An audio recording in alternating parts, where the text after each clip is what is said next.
flag on Look it. at the Yeah. service. You like that? Yeah. Listen, 5 years or 4 or 5 years, nothing's changed. You're wearing the mirrored sunglasses still. Well, I haven't taken them off. You know, it makes sleeping uncomfortable, but I feel less hungover, so it's good. Talking like to a Matt costume now. from Like a Storm here at day number 2 of Rock on the Range. You guys are coming to Boise in just a few days, man. It's like you're following us back home, dude. Dude, we're looking so forward to coming back and rocking with you guys again. I'll tell you what, we were really happy when we were able to announce it. You have a pretty solid fan base there in our little hometown, and that's a testament to your hard work because you're working your asses off on a pretty regular basis, aren't you? Thanks, man. Well, also a huge shout out to you guys, man, for supporting us and playing our music. Dude, you know, we appreciate it so much. That wouldn't happen without you. Because you started emailing me. I did. Yeah, and you're just, hey, you know, and we had heard the track and liked it, and so we started that conversation, and then I get this didgeridoo autographed, and I'm like trying to play it, and I look like a weirdo. You're going to have to teach me on the 29th. We'll give you some lessons. You know, that didgeridoo, it's like it comes with a burden, you know. It's like, hey man, this is really cool. Oh, now I got to learn how to play it. Yeah, so. it is, and it's not an easy instrument to get a hold of, I imagine. Do you have like a didgeridoo guy that you call to get those things? Or yeah, those are Like a Storm custom-made didgeridoos. Right. Yeah, and we personally made one for Big J, and we drilled holes in it so it would be impossible to play. That explains it. I thought I was having a lung problem. No, but he looks good trying to play it at least. That's part of it. I'm looking forward to coming and seeing that in person. Yeah, maybe I'll hop up on stage with you. You should. You don't even need, dude. You're a natural. You don't even need a didgeridoo. That just sounded like Kazoo. an epic didgeridoo. I'm actually a kazoo player. Nice. So I'm starting a kazoo band.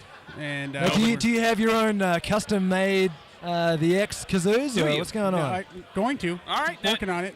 Idea man, Matt. That's why. Hey man, that's what I do. I also occasionally play guitar, but mainly kazoos. You know.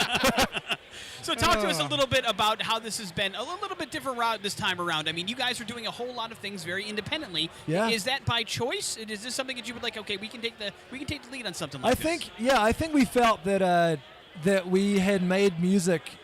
We kind of made this record independent of the music business. I mean, really independent of reality, because we were booked to make our second record, Chaos Theory Part 1, and we got offered a huge nationwide tour. Mm-hmm. And we're like, okay, there's no way we're going to turn this tour down, but there's no way we're not going to make this record. So we actually made Chaos Theory in hotels and backstage rooms while we were out on tour. Wow. We produced the record ourselves because we've worked with a lot of talented guys in the past, and we just felt that we had a real vision for how we wanted the music to sound. And to be honest, we had no idea how it was going to turn out. You know, we were like, this is either a really good or an incredibly stupid idea, and I'm not sure which.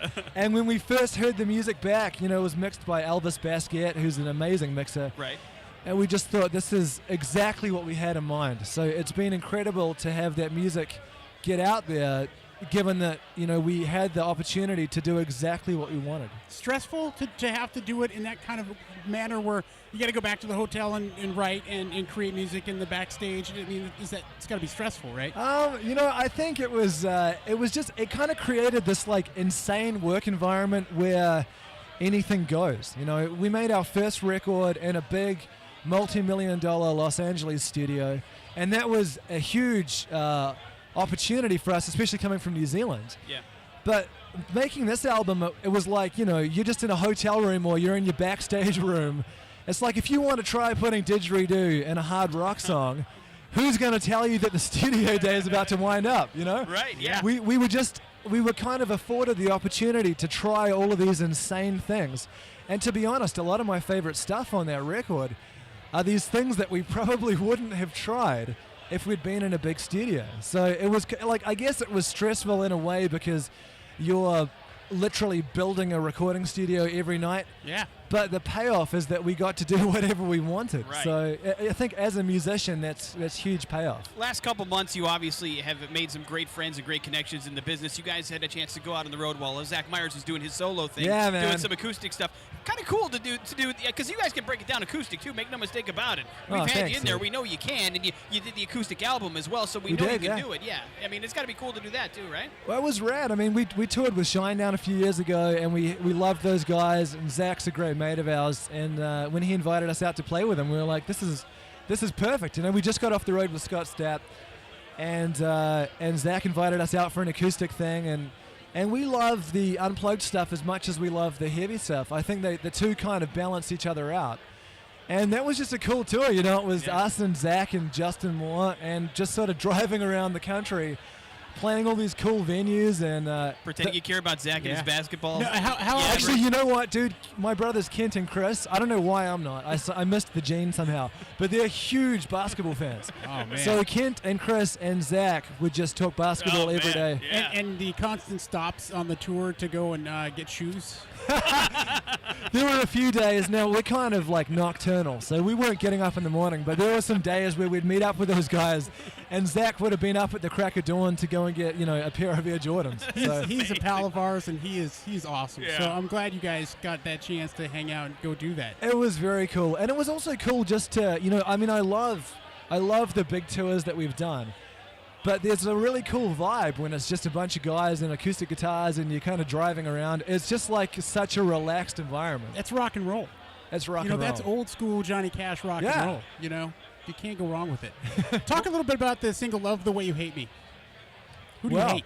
What's up with that? What's going well, on? I love the way that it's actually written about Big J. Oh, nice. That's A nice. A lot of people don't know that. Look at you. Yeah. I must have left that part up. When I first sent you that email, I meant to say this song's actually directed hate you. solely at you. No, it's amazing because it's a song that we wrote. It was actually the last song that we added to the record. And it was honestly just a song that we loved. And we decided to work this didgeridoo and drum breakdown into the middle of it. And we never imagined in 1,000 years that it would be played on the radio. You know, we were like, okay, we've always loved Tool, we love prog metal, we love the didgeridoo. What if we combined them in this kind of hard rock song? And to have that now be played on the radio, and a huge shout out to you guys for playing it, man. It's the most amazing thing because it's like this insane combination of musical elements. And on top of that, it's a song that lyrically, I think, probably speaks to us almost more than anything else we've ever written, because I think as an artist, you know, you feel like you are judged for the way you look or the things you say, you know, Sure. and to be able to put that into a song and have that connect with so many people has just been an amazing feeling. It's an amazing song. I look forward to hearing that whole damn album. It's going to be great. And Thanks, seeing you dude. live on May 29th at the Royal Bliss for a Free X show, it's going to be awesome to have you guys back in town again. So thank you very much. Man, we're so looking forward to it. We're looking forward to Big J's didgeridoo solos. Look out, yeah, man. look, I'm soloing it up, man. Now, he does play the didgeridoo without a shirt on. Is that okay? Don't touch Only. me. If he's wearing a shirt, he won't be allowed on stage. I love the way you think. I love the way you think, man. We will see you in a few days in Boise. Enjoy Rock on the Range, my man, all right? Thanks, bro. You too. No problem. Morning after with Nick and Big J, day number 2.